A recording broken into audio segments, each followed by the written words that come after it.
Hello, everybody. Welcome, welcome, welcome. Happy Wednesday. Congratulations on making it this far in the year. I think, not very good with maths, but I think there's only like 9 or 10 weeks left until the end of the year. How exciting is this? And I just also want to say very, very quickly, but very, very genuinely and with such sincerity, thank you, thank you, thank you, thank you, thank you for listening to the podcast because I heard from a platform called Listen Notes today that our podcast, the one that you're listening to right now, like our podcast, is in the top 5% globally for most popular podcasts. So I wanted to say thank you. That's happened because you listened to it, and I appreciate you so, so, so, so, so, so much. Now, since I did last week's episode, a couple of people have asked me for an update on the Etsy store. So I'll just do that before I forget because you know what I'm like with my memory. So Etsy looks like it's going okay at the moment. I think I'm in week 7. At the moment, I've just uploaded another 3 products just now before I came on to do the podcast. And I think we're now up to 90 products in the Hey Therapist store. And what I'm doing now is full transparency. I'm looking through Dropbox and I'm looking for anything that I've got that's relevant to therapists. And I'm seeing now if I can repackage that, update it, refresh it, improve it. And if it's relevant and if it's, good quality, then of course I've started to pop them up in the store. So today I found 3 audio recordings, which is so much fun because I used to be really nervous about doing them. But the good thing about the audio recordings that I remembered was somebody had asked me ages ago, could I do them without music because he was neurodivergent and found the music very distracting. So the 3 that I just put up today don't have music. So it was just fortunate that it worked out that way for me in terms of being able to upload them to the store. Now, in terms of dollars and cents, to date, there have been now 75 sales out of 23 orders. I think it's 23 orders or 33 orders, but there've been 75 sales. So what that means is that when somebody makes a purchase, that's called an order, and they might buy 5 things. So that's 5 sales, right? See what I mean? Like 33 orders or 23 orders, 75 sales. That's what happens. So anyway, and the dollar amount of the sales to date, so that's October and then the last week or 2 of September, so since I started, is $597 US. So I think that's about, I don't know, the Australian dollar is so bad at the moment. It's probably, I don't know, $800 Australian, which I think is heading in the right direction because it's really early days. And the idea of this Etsy shop was to be able to create additional passive income so that I could, of course, I look after my mum, and this will just be an extra level of security and safety for me in my business to know that I can actually, make some money while I'm not really working, if that makes sense. So it's passive income once you load everything up. The other thing that I've learned about having an Etsy store is that it's really affordable, which is great. Like it cost me 20 cents to list something, and that listing stays active for 4 months, and then you can set it to auto renew. And the other thing that I learned was it's really, really, really important to do 2 things. Number 1, have a lot of products or items on your store because nobody likes to walk into an empty shop, right? Because I'd like to, in my mind, I see my little Etsy store, although it's online, I see it as kind of being like a beautiful department store that's full of all wonderful things, And so in my little store, they call it categories on Etsy, but in my mind, I see it as departments. And I'm very, are you being served, Oh gosh, really showing my age now. But anyway, Yeah, I see it in my mind as little departments. And so I've opened up a few more little departments in my store, and one of them's for spiritual things, and I'll keep adding to that. So that was one thing. Like, you have to have a lot of volume of products. So it means that for me, I'm averaging about 2 or 3 products a day going into that store. And then the other thing that I learned was, you never know what people are going to want to buy. So I thought that my audience would want to buy a particular thing, and it was my fully booked private practice planner. And I thought that they would want that because I had validated my offer. I'd gone in, I'd asked everyone what they needed, etc., etc. I had tested it. I test everything, don't I? I had tested it. I got reviews and testimonials for it. Oh, wonderful. Put it in my store and thought it was going to be my best selling item. I don't know that. I think maybe it's had 2 sales.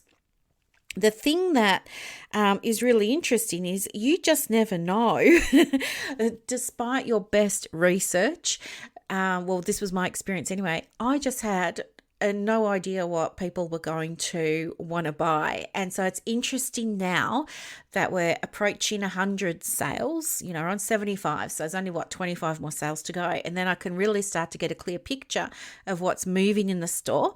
But yeah, it's just really interesting to see because you think that people are going to want one thing, but actually they want something else completely different. So that would be if you're thinking about opening an Etsy store now, as I understand some of you are. That's wonderful. But do think about having a variety of things on your store. Okay.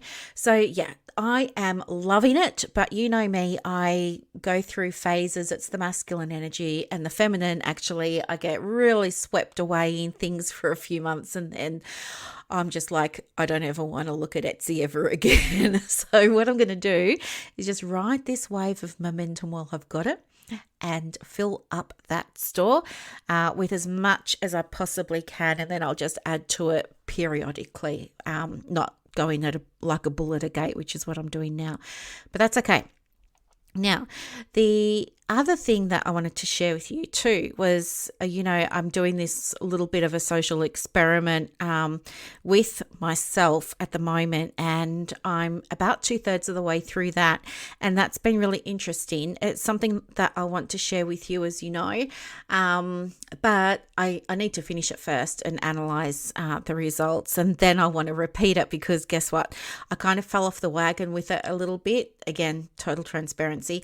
I was tracking a few things. Like I always track my numbers, I always track inquiries, I always track referrals, things like that.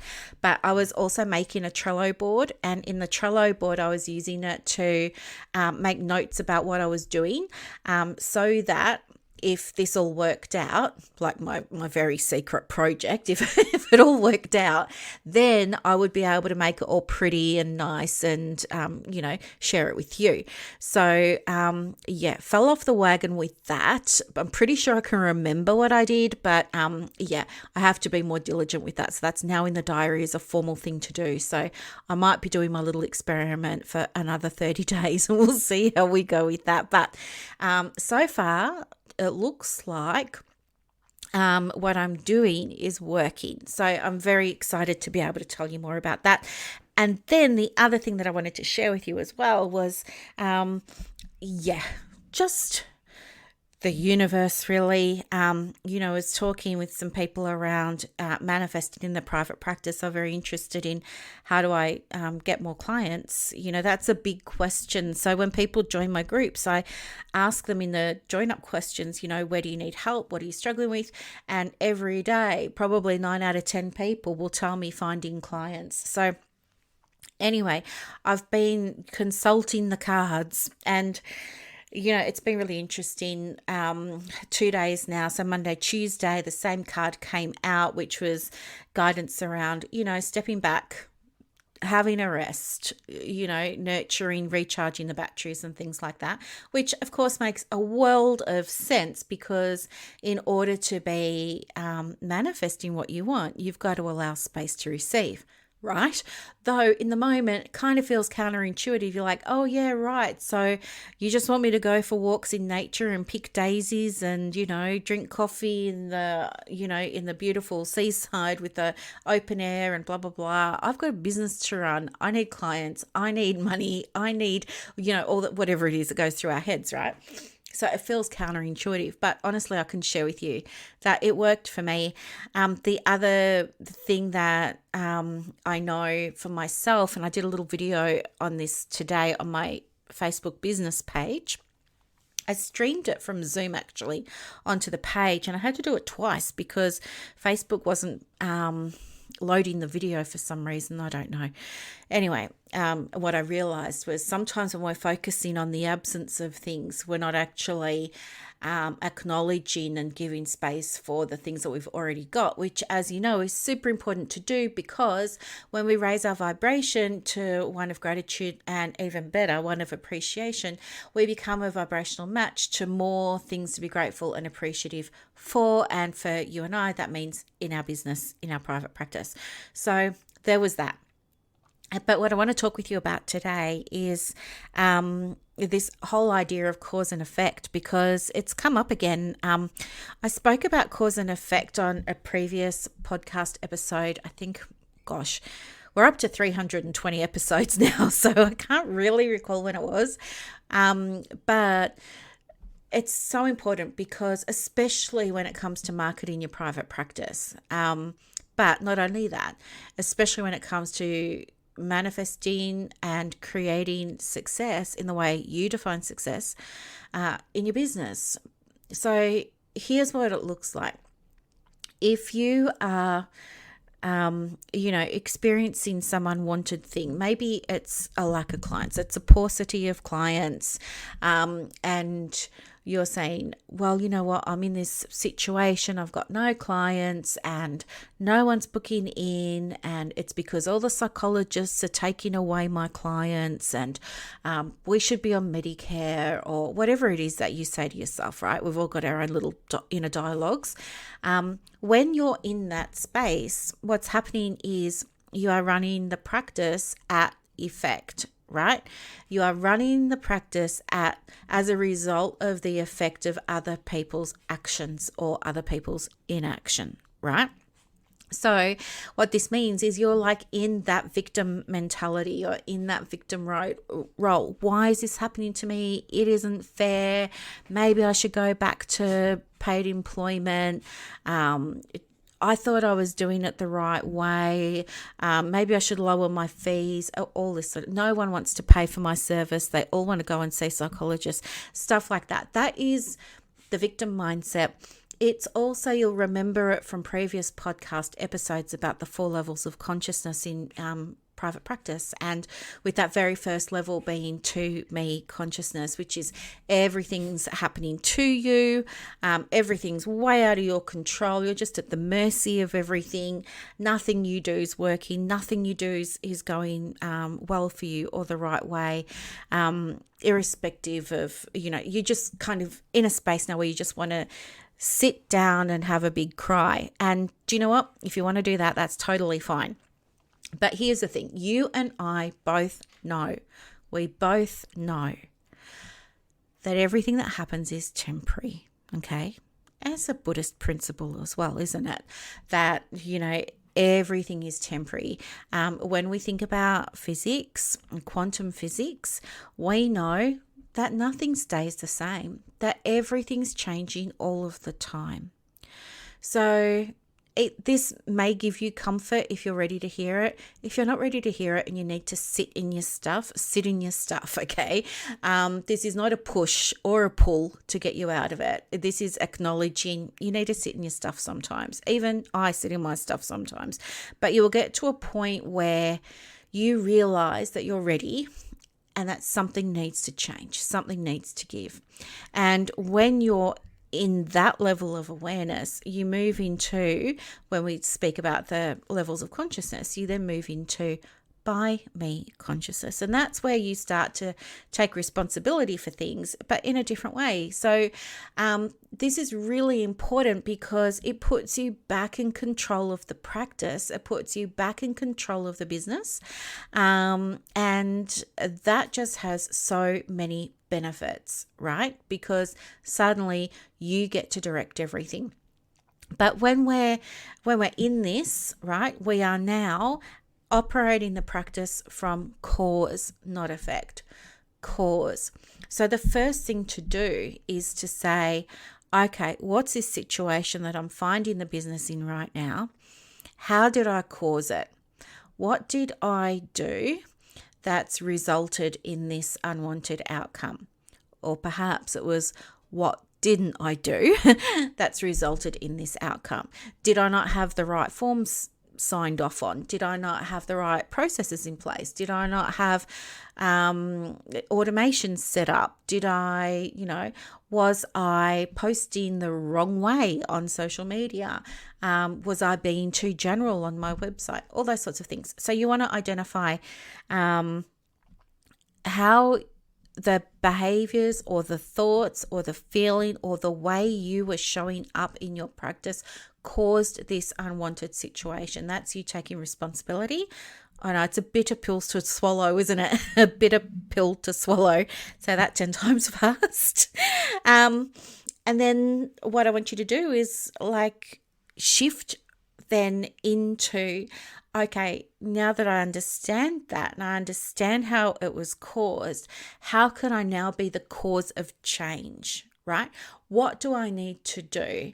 If I was responsible for creating change, what would that change look like? What do I need to do next? What's my next aligned action? All of those sorts of things. So, and when you step into that level of consciousness, big shifts happen, big changes happen, the momentum returns, your confidence returns, you're taking action again, and things start improving and getting better. So this is such an important concept to understand. So, I love spirituality, and I create frameworks around what it looks like in private practice for you.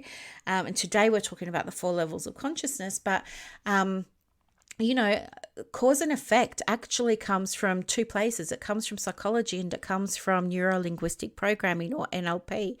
I haven't studied NLP in any great depth or detail, and it wasn't ever something that was studied in all my 14 years of university training at Monash. But that concept of living at cause and living effect is shared between both psychology and NLP. So if you want to learn more about cause and effect, you can definitely go and look it up, and that'd be the 2 places to go and have a look. But yeah, it's interesting stuff. And, I think this is also interesting from another perspective, which is, a client perspective as well, thinking about, some of the clients that you're working with now. I'm sure you're able to think about the person you saw at 9 o'clock this morning and ask yourself, is this person living at cause or are they living at effect? Maybe you can think of other clients that you work with, your 1 o'clock or your 2 o'clock, and ask yourself, were they today in session at cause or effect? And it's just interesting. And once you become aware of it, it stays with you. It's really hard to unlearn things. And this can be a really, really helpful, effective, powerful lens for looking at what's going on in your private practice. So I'm sharing it with you today because I want you to have results. I really want you to be so successful in your business. And I would love for you to go and grab your, podcast journal and pen and make a note and just ask yourself, check in with yourself. Am I, living at cause or effect here? Or am I showing up in my business at cause or effect? Or am I seeing this situation from cause or effect? And if it is effect, the next question to ask yourself in the journal will be, well, if I was living at cause, what would I be doing? How would I be taking control of the situation? So there are 2 great journal prompts there that you've got now that you can use that'll be very, very expansive for you and really help you create change in the right direction to experience greater results, more impact, be more effective with the business and with the clients that you work with. So I know, do you love it so much? I love it so much. And the other thing I love so much is we've had a whole bunch of new people join the Private Practice Success Hub. And if that's you and you're listening, hey, I want to say thank you so much. I hope that you love it. Some people were saying in there today that they've been downloading all the resources and they're working through them step by step. And it's so nice.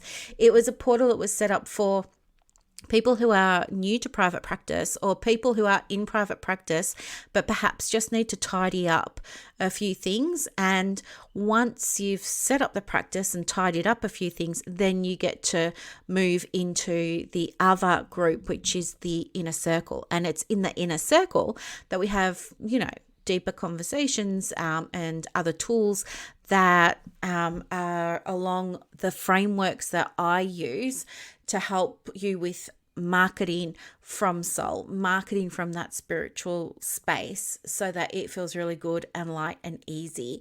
And even there's a training in the Success Hub at the moment. It comes down tomorrow. So if you want to join, you've got like 24 hours. It comes down tomorrow. And it's all on marketing with soul so that you don't have to be pushing and feel like a salesman feeling or anything like that. So, and that's been getting some really, really, really wonderful feedback. So if you struggle with marketing and you need to get clients and stuff like that, maybe jump into the Success Hub and, watch that training before it disappears. If you're in the inner circle, you will receive it when I take it out of the Success Hub tomorrow. So that'll probably be tomorrow night in Australia time, right? Anyway, thank you so much for listening, and thank you for making this such a popular podcast. I had no idea that so many of you listened, and from all over the world as well. And I just want to say thank you. I appreciate you so much. And if you have requests for a podcast topic, let me know. Just contact me on Facebook or on Instagram at The Private Practice Coach. Bye for now, everyone. Have a lovely evening. I hope that you loved this episode as much as I loved putting it together for you. To get more resources to help you in your private practice, head over to Instagram. My handle is at The Private Practice Coach. And also, if you want more inquiries and referrals for your business, let me know. I have a program called Clients on Demand that opens every quarter, and I can absolutely get you some information for that as well. You are doing an amazing job. Thank you for sharing your gifts with the world. Bye.